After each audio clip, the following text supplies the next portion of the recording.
রাতের গল্প আর কি বলবো, খুব শীত পেয়েছি। তারপরে আর ঘুমাতেই পারলাম না, উঠে চলে আসলাম। এই যে এই দিকটায় ছিলাম, উপরে খোলা আকাশ, চারিদিকটা ঘেরাই ছিল। তারপরে এত ঠান্ডা লাগছিল যে বেরিয়ে আসলাম। তখন রাত 3টে বাজে। 3টের সময় আবার হাঁটা শুরু করি। কিছু দূর যেতেই একটু আলো দেখতে পাই, আলো পেয়ে একটু স্বস্তি মনে হাঁটা শুরু করি।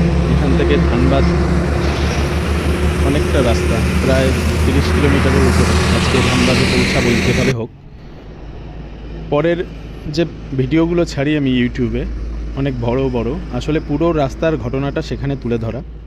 দুপুর হতেই আবার সেই একই খাবার, রুটি তরকা। এছাড়া এখানে লাইন হোটেলে আর কিছুই পাওয়া যায় না। যাই হোক, দিনের আলো ফুটে গেছে, তখন বিকেল। পুরো ভিডিও, শর্টস ভিডিও কমপ্লিট করা যায় না। তারপরে যখন রাত হয়, আমি প্রায় 10টার দিকে পৌঁছে যাই এইচপি পেট্রোল পাম্প, ধানবাদ থেকে প্রায় 3-4 কিলোমিটার রাস্তা এগিয়ে। তারপর সেই পাম্পে কথা বলে সেখানে থাকার ব্যবস্থা করি। সেখানে থাকতে দেন আমাকে একটা রুমে। যাই হোক, ভিডিওতে সাথে থাকবেন। যারা লাইক কমেন্ট করেন না তাদেরকে বলছি, দয়া করে একটু লাইক কমেন্ট করবেন, ভিডিওটা শেয়ার করবেন। জয় শুকরি, হরে কৃষ্ণ।